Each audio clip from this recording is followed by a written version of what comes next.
Great, thanks. So thank you everyone for joining us. I'm Angel Peterson. We are going to have a presentation on math, music, and linguistics accessibility. We have three presenters here today, but before we get into that, just a couple of housekeeping items. As mentioned earlier, the session will be recorded and closed captioning is enabled. This session and any others that are put on by the Library Publishing Coalition are subject to the code of conduct, and that link will be dropped into the chat. Thank you. And then we will go over questions at the end of the presentation. So first up is Brian Richwine. He is the Senior Accessibility Strategist for Learning Technologies at Indiana University, and he's been working in accessibility at IU for 24 years. And then Anna Demola will join us as the Scholarly Communications Librarian for Performing Arts and Humanities at the University of Miami. In this role, Anna is primarily responsible for providing her service to a variety of activities, including management of the institutional repository system, support of digital platforms, consultations on copyright, and assistance to scholarly publishing requests from faculty from the Frost School of Music and Humanities Department. And then Elizabeth Pyatt has earned her PhD in linguistics of Celtic languages before transitioning to a career as an instructional designer. She has been working on accessibility since 2001 and has assisted in making multiple foreign language, linguistics, grammar courses all accessible to Penn State students. So Brian, I'm going to go ahead and mute and hand it over to you. Thank you. And I'm going to share my screen and see if we can find the presentation. Hit share. So I'm covering the math section of the accessibility for special materials. And so I thought I would go through and kind of talk about what's not accessible math. And then so that way we can make the contrast with what is accessible math. And so I think in libraries, a lot of times you're sharing PDFs or your electronic documents that you're giving out. And the common question we get, and the question that Angel sent to me, well, what about math and PDFs? Well, by default, in today's versions of PDFs, there's no practical means of really presenting accessible math. And you'll see why, hopefully, once we get a little bit deeper into the presentation. But the way that most tools will generate the math is each individual little piece of a math expression is just a symbol, or what they might call a glyph, that's added in. And as a whole, then there's no actual semantic structure to that. One of the other problems we get to is if you just put simple math in as plain text, a lot of assistive technology will not speak it as math. They'll just speak it as if it was text. And you can imagine if you're visually impaired and your only way to listen to a computer is by speech, you don't want to hear all the punctuation. And a lot of times punctuation has different roles depending on the context. And so unless we tell the assistive technology it is really math, it's going to speak it as text. And so even if you had something, you might think, well, it's just 2 minus 3 equals -1. I can just put that in as text. The screen reader, because of the way it thinks it's just text, might actually say, well, 2 to 3 equals -1. Which isn't really going to communicate what you want it to. And some punctuation, you might think, well, okay, I've done the superscript, that should work too. Well, text formatting doesn't equal math. And so even if you had parenthesis x+2, parenthesis to the power of 3, a lot of screen reader users will have their verbosity setting to the point where they don't hear even parentheses. And so unless they know there's math, or the AT knows it's math and treats it differently, it might literally read the expression, x23 equals 8, instead of the quantity x+2 to the power of 3 equals 8. And so we have to be careful to make sure that we're encoding it correctly. Let's see. And so I kind of talked over this slide already too, but superscripts, subscripts, common symbols, unless we've explicitly coded it as math, will just be ignored. So happily, there is a standard for how we encode math in documents. And the main way to do that in an accessible way is with math ML. So you've heard of HTML, hypertext markup language. Well, this is just the math markup language. And um, somehow I got that slide out of the way. But um, so if math content is instead published as an image, you might think, well, okay, modern computers, we've got AI and it will recognize that and speak it appropriately. Well, most assistive technology is not currently AI driven. And so while we may have some tools as document conversion staff that can use AI and help us convert materials over, the assistive technology won't do that for the end user either. And so then it begins to be a question of, well, how should math be spoken? So if someone's using an assistive technology, it's using text to speech, how would we speak this? And so you might think, well, obviously that's just A plus B over C. Well, if that's the case, how would you speak the difference between these two? They're both A plus B over C, but they're quite different. In the first one, there are two terms, and one is just A, and then you add on to A, the value that you get from dividing B by C. In the second one, you would have just the one term, it's just the one fraction, and in the denominator, or rather in the numerator, you have the A plus B, and then the denominator C. So you would add the A plus B first and then divide that quantity by C. But how would you speak that to make it different? And so that's kind of one of the challenges. If you're marking up images and you're generating alt text and you're putting that in by hand, you have to make sure that it's unambiguous and it's actually communicated clearly. Um, and so other cases too, alt text isn't going to be suitable for math that's just overly complex or lengthy. So here is you may have a student studying astronomy. This is a formula out of an astronomy textbook that I went and grabbed. And the alt text equivalent of communicating that that AT would generate is this really lengthy bit. And so if you were to listen to the alt text spoken by a screen reader, when it gets to the image, it just starts speaking to text. There really isn't a way to navigate it very well. You might be able to stop it, move word by word, but you're not able to navigate the formula like we would with our eyes. And so in this case, it's a really complicated expression with multiple terms, a lot of nesting of parentheses and things that you would have to consider. And so if you mark up an image, so maybe you have a textbook or a PDF or an article only has one or two equations and the equations are pretty simple, then alt text on an image might work. But if you have anything of any significant depth, then alt text on an image for math isn't going to be appropriate. So if we go back to that math ML spec, we can actually mark up math in a way that it's encoded a lot like how HTML is. In fact, the math markup language can go right in an HTML document, and that will then render in the modern web browsers, and assistive technology can interact with it and speak it or present it in Braille or enlarge it or do kind of whatever the user preference is.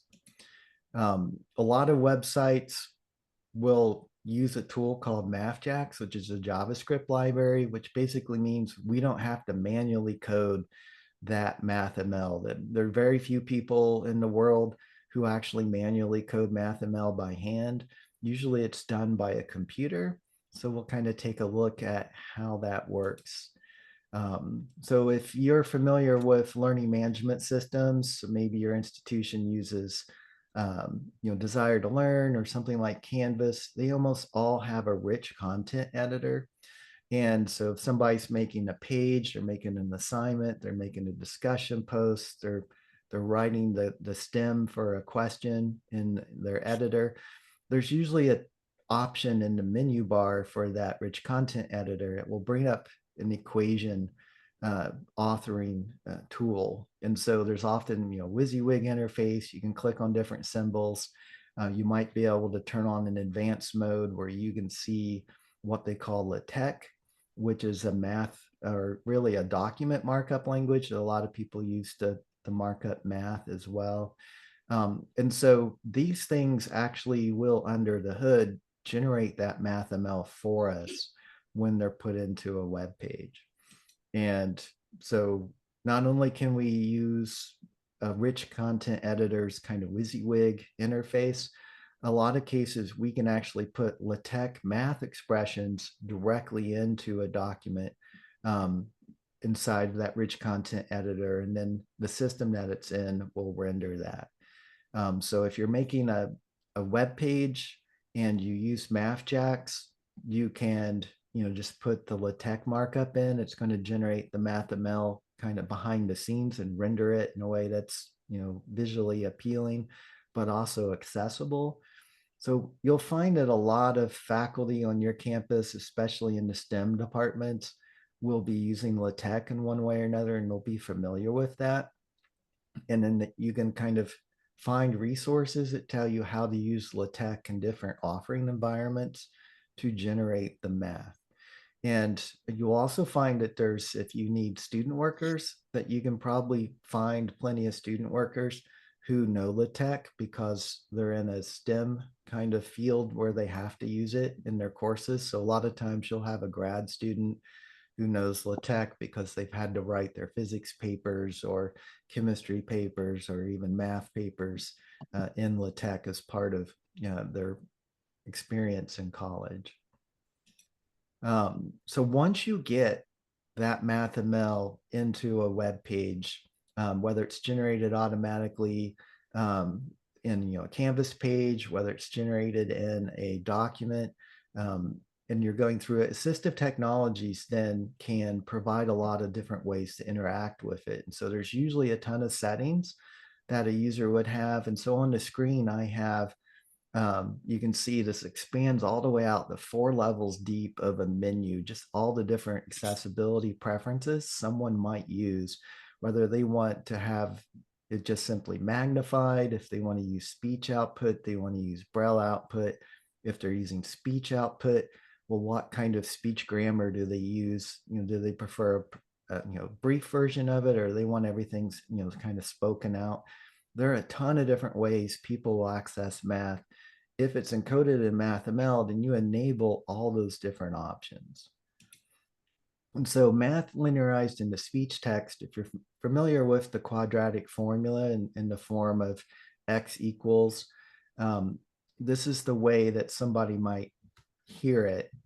So x equals start fraction negative b plus or minus start root b squared minus 4ac end root over 2a end fraction. And so it's announcing the start of pieces, like the start of the fraction. It tells you when when it says over, now you've moved into like the denominator, then you could hear end fraction. Where the square root starts, where the square root ends. All those different kind of pieces are clearly announced in the text. And a lot of times, if you had to generate alt text for an image, then you're going to want to try to find a tool that will generate this speech text for you so that you're generating it in a clear and unambiguous manner. And it works for matrices as well, even complex math like conditionals. So here there's a conditional where a function is one algebraic expression in one part of the domain. So x less than 0, and a different algebraic expression if x is equal to or greater than 0. And that can be spoken like f of x equals 2 cases, case 1, and then it reads the first option, and then it'll eventually say case 2, and then read the second option. So even complex math can be spoken. A lot of times people will think, oh, well, there's no way a student who's visually impaired could understand math. Well, if they've gotten appropriate training and they've developed the skills, then they can actually be successful with these technologies. MathML will also provide Braille output capabilities. So assistive technologies can take that MathML, convert it into the Braille math standard that a student might know. There's a lot of different math standards. So like your student might come from a country where they didn't learn the same standard we did. Some of the tools have a wide variety of different Braille format outputs. And so then they would be able to select electronically to get the Braille output that they want. That way they don't have to swim through all the text. Braille output of math is equivalent to like sight reading for us of a math expression. They can wander over it with their fingers and kind of get a sense of it. And all the different ATs, they'll support, the Braille and all that as we've mentioned. So then we kind of get back to that complex type of expression. And when you have a complex expression that Brian, has this a is lot your of, 2-minute warning. Sorry, you had asked me okay, to do a warning. no, totally fine. Thank you. So also with that, a student or anyone, going over the math can actually navigate it bit by bit and hear different pieces of it. And so that's all kind of the feature that you would get by putting the math into MathML. So one of the questions that was asked was, well, what about support for MathML in PDFs? If we can get tools that use the new standard, so there was a new standard that was released. It's called the PDF UA2. The existing accessibility standard that Acrobat Reader today uses is UA1. So there's all kind of guidance out on the web for how to, authoring tools can generate a well-tagged PDF. We're kind of at that point where we have to get the technology to catch up to it. Right now, even Acrobat Reader doesn't support this standard. So even though this standard supports putting MathML inside of a PDF that would make math truly accessible, right now, none of the technology from the stacks that build the PDFs to the actual reading apps to the assistive technology, none of that chain that needs to all understand that this is, now possible. It's not robust. There are some bits and pieces in different places. Adobe provided funding to the LaTeX project so that, they could actually put this in. And if you go out and read about how to do it, it's, it's all test phase and, it's still in that development kind of level. So we think in the future, maybe within a year, we'll see PDFs being possible, but currently not right now. So outside of web pages or EPUBs that have MathML, Word actually has reasonably accessible math, where people can actually write accessible math kind of natively as well as read it. You want to make sure that the math inside a Word also, a simple image can have alt text on it, and that might be fine. You want to make sure there isn't anything inappropriate in the alt text. If you click on real math in Word, it's going to look like this. There's actually like a little editing tool that launches. You'll see the equation tab show up in the ribbon. And then that's the way you know it's real built-in math in Word. And you can reach out. There are AI-powered tools that seem to be popping up more and more that will go through and help us, convert a PDF into another format. Right now, I think, that's another piece of the field where we'll see easily within a year, these tools becoming a lot more capable. And that is all I had. See if I can Great. find the stop share button. Thank you so much. That was really informative. Next, we're going to have Anna talk to us about music accessibility. Great, I'm gonna share my screen.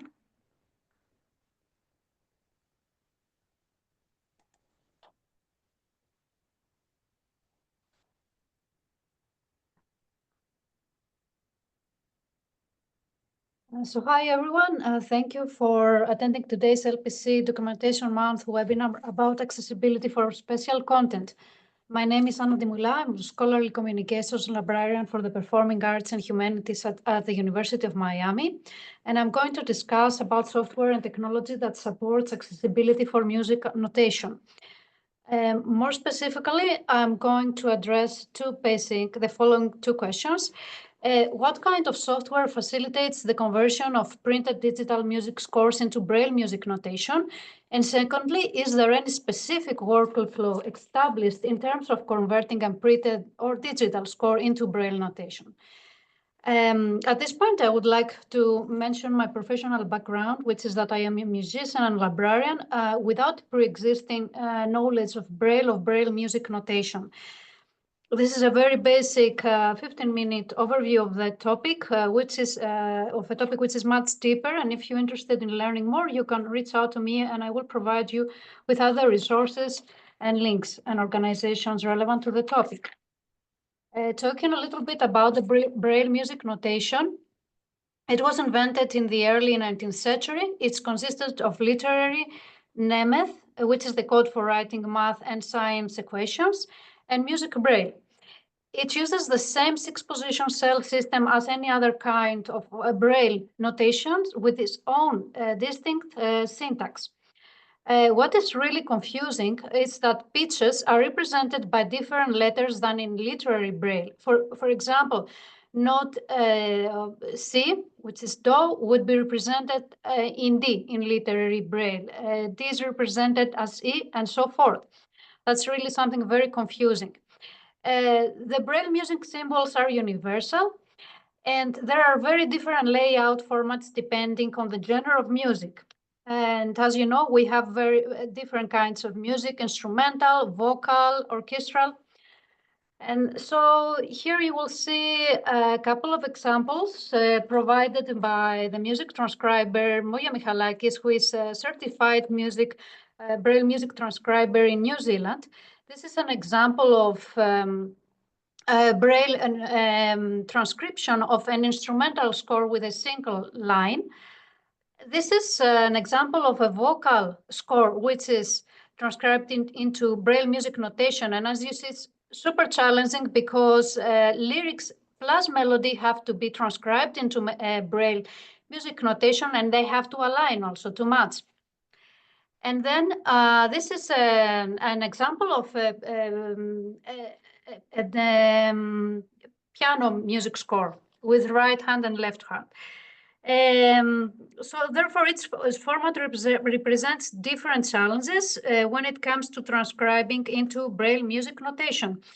And top rows are normally used for pitches. Bottom rows of the cell system are used for the rhythm. Octaves and expressive symbols precede the notes they apply to, and global parameters are noted on the top of each page. Now, moving forward, talking about existing technologies for direct conversion to Braille music notation, examples include the Braille music editor and the Braille music notator. Other software solutions do not support direct conversion to Braille. Talking specifically about the Braille Music Notator, it's an online tool for creating Braille music scores. It was created by Toby Russ. The characters automatically translated into musical symbols. Scores produced by sighted users with no Braille notation knowledge required. And users are visually impaired people. As soon as the scores can be saved, edited, and sent to a Braille embosser. And here you can see a screenshot of the Braille music notator. You can use the 6 rows, vertical rows on the left, and you can pick the selections from music elements, including pitch, length of notes, interval, rests, accidentals, octaves, time signatures, articulations, and many more.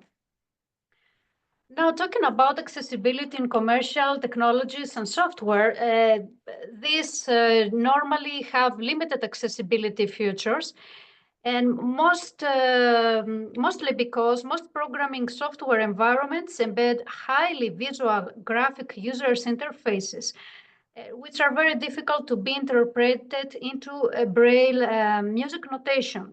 Not to mention the fact that music is very harder to be interpreted in Braille music notation compared to any other kind of simple text. And complex music elements or styles may be very hard to be translated into Braille music notation. The process of converting a printed or digital score to Braille notation is a complicated one. It requires the effort of sighted people. It includes several steps, such as scanning, exporting to an XML file, converting to Braille, and final correcting and editing. The Braille Authority of North America provides standardization rules for music Braille transcriptions through its Music Braille Code. And here, in his research paper, William Payne points out the Braille music transcription flow diagram. And he talks about the steps to convert a print score to Braille music. Early steps, as you see here, require vision ability, while later steps require advanced Braille knowledge. And I'm going to stay a little bit on this chart. The first step, as you see, of converting scores to Braille notation includes scanning. Some software solutions include here SharpEye, Capella Scan, and PDF to Music. Less or more, this scanning software, through the OCR, music is converted to, the OCR converts printed music into a digital format, such as MIDI, NIF, or Music XML. And some of them pair with MIDI sequencers and music notation editors. The second step involves the transcription part. Once the images of scores are scanned, then through a music notation software such as Lime, Final, or Sibelius, they can be further edited and corrected. The scores might be directly generated by a music notation software. Therefore, the scanning process can be omitted, and or the scores can be downloaded directly. The XMLs of the scores can be downloaded from online databases such as MuseScore, IMSLP, the International Music Score Library Project, or the CPDL, Choral Public Domain Library, or from OpenScore. The music notation software facilitates the export of a music XML. It is very important to note here that a music XML has to be completely accurate before it is being processed to the further step of converting it to Braille notation. If the music XML is not accurate, then the Braille conversion won't be accurate either. And about the Lime, I would like to note here that this is a product of Dancy Dodge Company, which was established in 1992 with the aim to support and adapt technology for the blind and visually impaired people. Then the file conversion step includes software such as Goodfeel, which is also a Danzig Dodge software solution, Saumei Braille, and Braille Muse. And about Saumei Braille, this is very common between music transcribers, and it's a free print tool which supports the conversion of music, text, and maths content to Braille notation. Finally, there is correcting and formatting through Duxbury and BME.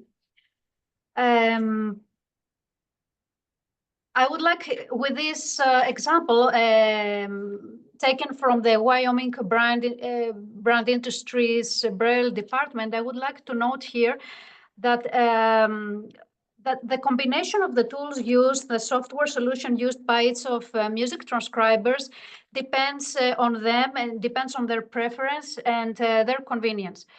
And it is also important to note that human and sighted people have to make sure in every step that the scores are accurate and can be further edited in Goodfeel and in Duxbury.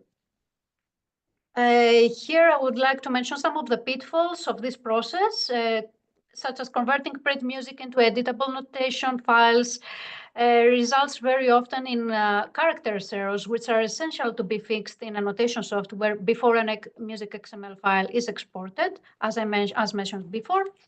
And because of the percentage of the mistakes Depending on the quality of the input, sometimes it is preferable to start from scratch and skipping the MR step. Music notation editors do not always capture the full range of music elements or make errors in capturing those elements. And those are a couple of pitfalls in terms of technology, compatibility with specific devices. Dancy Dog products, for example, are only oriented for Windows.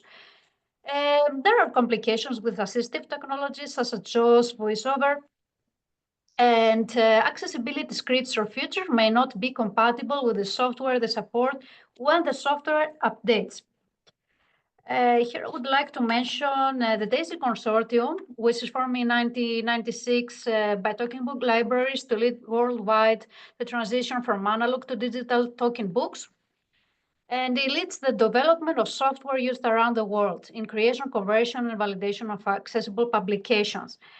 It provides software solutions, standardization practices, and accessibility projects. It has an active music division with a main focus, as you see here, input files need to be as good as they can be at the start. Conversion and markup tools need to be accurate and reliable for agencies and end users. Good access is needed to existing intermediary files. Good teaching, learning, and promotional materials are needed. And as said before, DAISY Consortium provides information on software, tools, workflows, and guidelines. Another organization worth mentioning is the National Library Service for the Blind and Print Disabled, NLS, the Division of Library of Congress. It's one of the nation's largest collections of Braille and large print music scores. The music material is available via BARD software. NLS does not host in-house conversion of scores to Braille notation, but it contracts out with certified Braille music transcribers. And currently they are in the process of digitizing their entire Braille music collection via a software they purchased. And here we can see some of the pictures from the digitization. And another association worth to mention is the National Braille Association, and it devotes a full list of music transcribers provided under their resource page. And the UK Association for Accessible Formats Music Subject Area.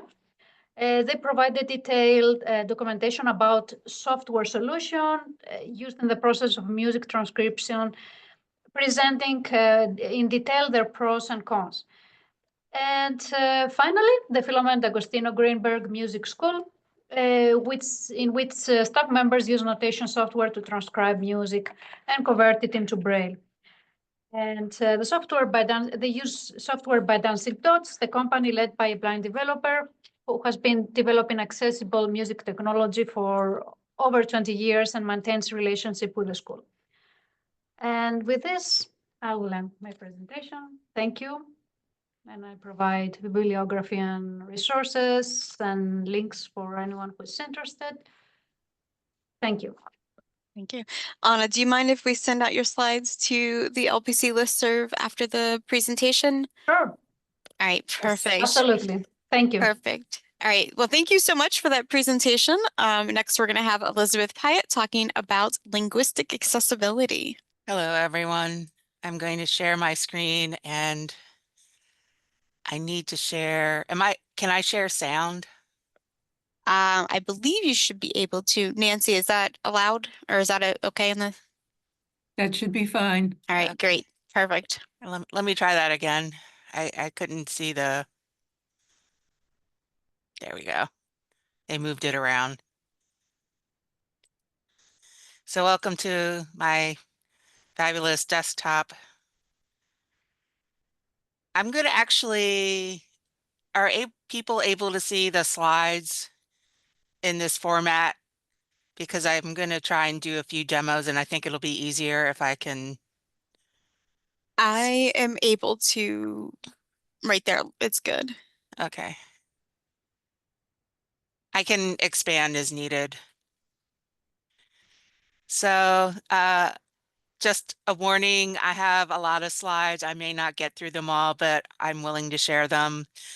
I'm going to be talking about language tagging and Unicode fonts, so that's the foreign language part of it, and hopefully talk a little bit about linguistic notations. We have things like tree diagrams, gloss tables, and things like that. And I'm going to also, if I can, make a comment that phonetic notation and MathML, you would think they would go together, but I'm not sure they do, but there are some workarounds. This is my bookshelf, proof that I actually do know some Celtic languages. Language tagging is part of the Web Content Accessibility Guidelines, or WCAG, but in the US anyway, a lot of people wonder how important it is. And for monolingual English, it may not be important. So language tagging is metadata on the language document. So believe it or not, this PowerPoint slide is marked as English, except when it's not. And that's important for the pronunciation engine of a screen reader so that it reads things correctly. It's also can also be used in cataloging. So I'm sorting out metadata, and it can control spell checking. So for example, if you work with foreign languages in Microsoft Word or PowerPoint, you may see these red lines. That's because this sentence, le français est une langue, blah, blah, blah, is in French, but Microsoft thinks it's in English. And because of that, it doesn't recognize all these French words. And so Microsoft has the easiest language tag system. And so you can do things like markup, go to the tools. I'm going to set the proofing language. Right now it's English United States, and I can choose, I'm going to choose French from France, but you can also choose Canada and Switzerland. And now the red lines have gone. That means that for the most part, this document is, that sentence is now in French. And so if you're using a screen reader, when it gets to that sentence, if your screen reader supports French, it will read it out correctly. And if you're trying to learn French, that's really important. As I mentioned, it is part of WCAG 2.2. Level A means you should set every document language. You can do it in HTML, you can do it in PDF, and many other documents.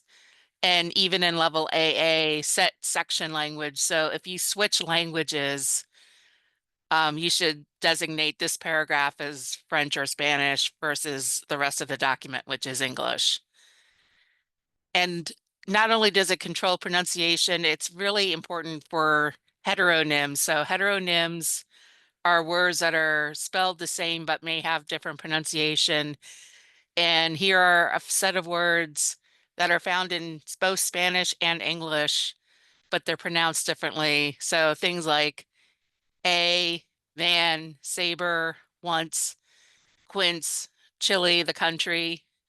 That's the English pronunciation, but in Spanish it's van, saber, once, which means 11, quince, which means 15, and saber means to know. So you definitely need to switch languages. And a third situation is at Penn State, we've had multiple situations where we've either had scholars or students coming from outside the US using a screen reader, but their screen reader is set to another language like Russian or Korean. And so those students, if you can facilitate them switching it to English, that's a very nice thing to do. I'm going to do a demo. So this is JAWS. This is pre-COVID JAWS, but we have two sentences saying, welcome to Denver. One of them is tagged as English. One of them is tagged as Spanish. And hopefully you can hear the audio and you'll be able to tell which is which. Only the second list item is tagged as being in Spanish. List of 2 items. Bullet inverted exclamation mark hola mundo en dash bienvenidos a Denver. Lorena Letizia realizera East Viernes 7 de noviembre. Su segundo viaje oficial en solitario fuera de nuestras fronteras. Tras estrenar en Viena la semana pasada. Y esta vez su destino será un país que aseguran la tienen completamente fascinada con Portugal. Viñeta, hola mundo, bienvenidos a Denver. La reina Leticia realizará este viernes 7 de noviembre su I'll stop it there, but you can see that or if you could hear it, the first language was tagged as English, and maybe you could parse it like you were hearing a tourist in a Spanish-speaking country. You might be able to understand that tourist, but it was also pronouncing things like upside down exclamation point. The second one was a lot smoother. And if you're learning a language, it also reinforces pronunciation. I also did it for voiceover. The results are slightly different. I'm going to start with the tacky with the twist. As you can see, the paragraph in Spanish is not marked as Spanish, but we'll also see AI coming into practice here. Tacky, with a twist. Exeterless misspelled. Septiembre de 1972. Misspelled. Es. La. Misspelled. Reina. Misspelled. Consorte. De. Misspelled. España. Misspelled. Por. Misspelled. Su. Misspelled. Matrimonio. Con. So as you can hear, it's actually switching to the Spanish voice that I've installed, but every time, because it's not tagged as Spanish, it just keeps saying everything's misspelled. I'm going to keep going. Misspelled. Rey. Felipe Bechicaí. Entered list bullet. Incorrect. Inner list hollow round bullet. Mexico. Argentina. Outer list bullet. Problematic. Inner list hollow round bullet. No dice. Once. Saber. Van. Hey. Of versus. Hollow round bullet. No dice. Once. Saber. Van. Ahí. Ah. So it did work in the last two sentences. So this no dice line was marked as English, whereas the no dice line was marked as Spanish. I mentioned AI. It looks like there's some language recognition coming in. So if I spelled Mexico in the correct way with an accent mark, it decides it's Spanish and pronounces it that way. But if I remove the accent mark, it decides it's English and you get the English voice again. So just paying attention to that is really important. I mentioned Microsoft because one of the nice features about Microsoft is if you set your tags either through styles or the language proofing tool to the correct languages in Word, they will export out into PDF. That happened sometime last year. That's probably the quickest, most efficient way to tag your languages in PDF. You can also do it in HTML. And if you're interested in standards, there are various standards. There's a 2-letter standard for major world languages, a 3-letter standard for the vast majority of world languages. You'd have to be a language with a very small number of speakers not to have a language code. Even American Sign Language has a code. And there are language family codes. So for example, Romance languages, which includes French and Spanish, you can tag them as ROA. Or if you want to be more precise, you can say that this is an Indo-European language in the Italic family, which branches into the Romance family. That's the only branch of Italic still alive. And I have links to all those different code tables. Linguistics gives you lots of opportunities to have multilingual text. So the first one is a typical case from a grammar, actually. So you can say things like the present indicative is used to express actions. And then soy alto, I am tall. Ella canta en el club. She sings in the club. You have to remember to mark each as the appropriate language. But linguistics being what it is, sometimes you do get into some odd situations. So the second is a X post, formerly Twitter.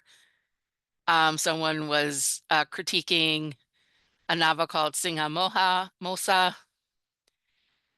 And apparently she's bilingual. So she says it's a novela que the white people maltrata the black people Rialto.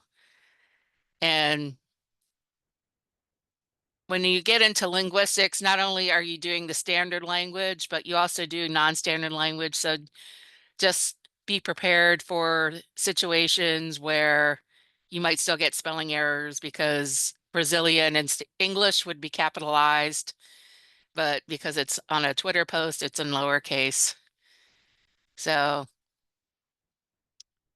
like I said, minority languages, you can tag those. You can tag some dialects.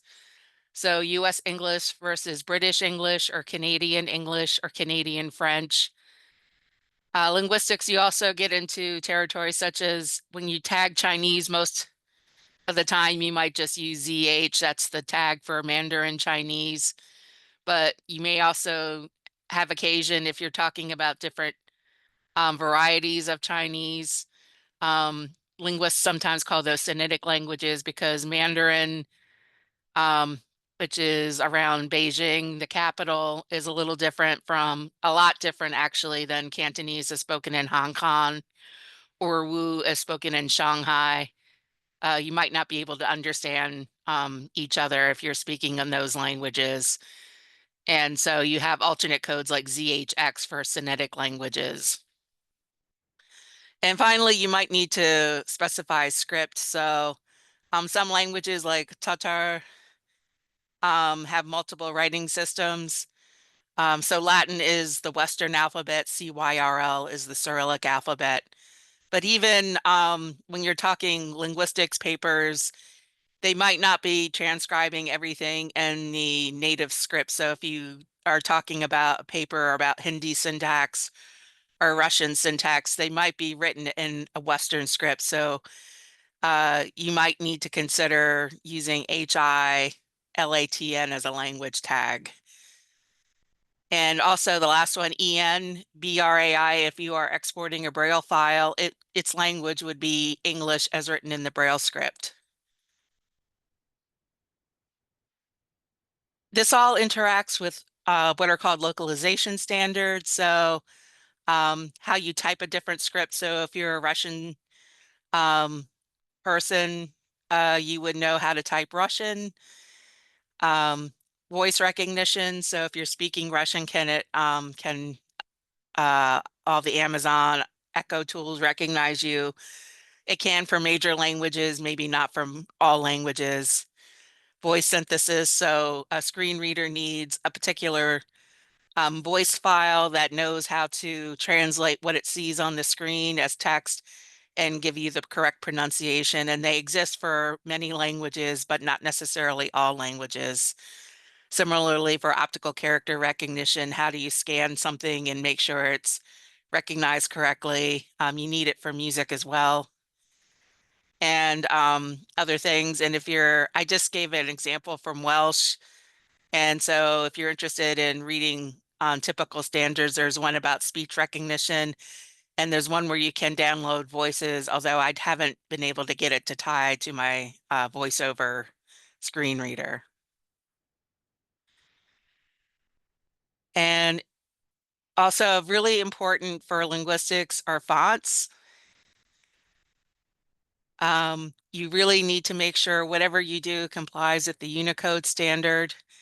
The Unicode standard is like ASCII on steroids. So ASCII was developed, I think the late 60s, early 70s.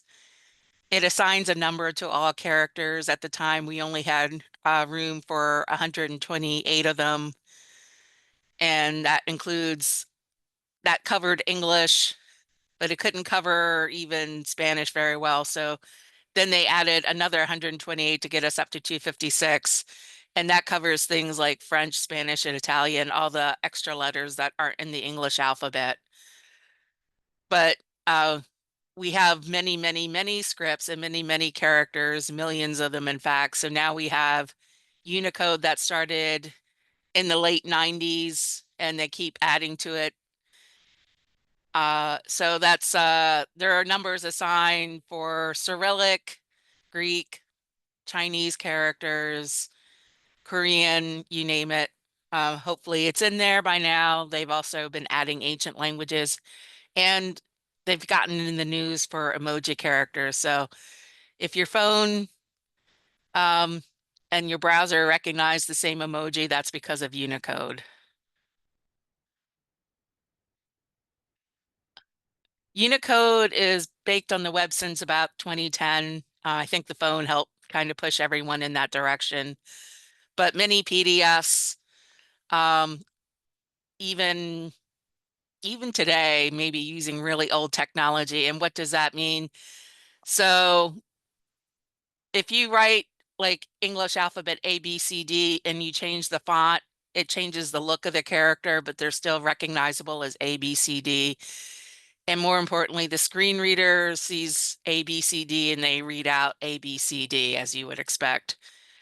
But if you're not using Unicode, for example, some math fonts, if they're using old PDF math fonts, what you're seeing as a sighted person as alpha, beta, gamma may be coming out as A, B, G, D, and then theta and psi are coming out as Q and J. So when Brian was saying MathML should be used, that's one reason why you want to make sure the Greek letters and other symbols are actually read out correctly.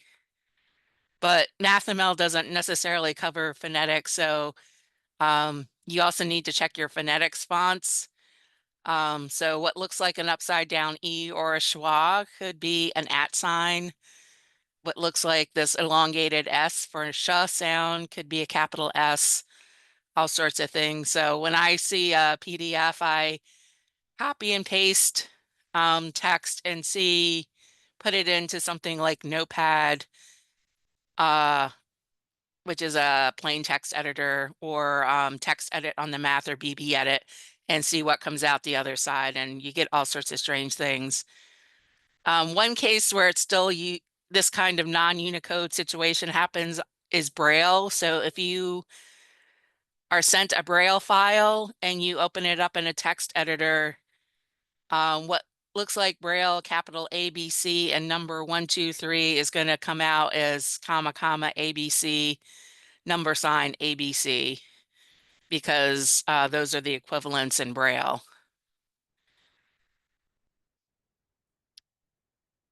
How do you make sure you're inputting things correctly? You want to use your keyboard code. So if you need an upside down question mark, some people might know this is Alt0191 on Windows, or Shift Option / or Option question mark on the Mac. There are other keyboard utilities. There's the International Keyboard to facilitate French and Spanish, ABC Extended on the Mac to facilitate many Western languages and a few Central European languages. And both Windows and Mac have keyboards for things like Russian, and they may come in flavors. So the native one is the one that someone from Russia would have grown up with, whereas the phonetic one or QWERTY one translates Cyrillic D to our English D position, so we don't have to maneuver around as much. But something else I've also found really useful are keyboard shorteners. I use something called atext, which I have running in the background, but oops. This is what it screens. You're able to develop different symbols and shortcuts for various things. So I type a lot of Greek letters, so I have a convention that I use the right square bracket plus A, and that magically becomes an alpha. Or I can do other things. Elizabeth, just to let you know, yeah, you are at time technically, and Okay. I want to give a couple minutes for questions here. We have 4 minutes left of this session. Okay, so are there any questions about anything? Yes, thank you all to our presenters. Sorry we had to kind of cut you off there at the end, but are there any questions for our presenters that anyone in the LPC is interested in hearing about? Please feel free to raise your hand.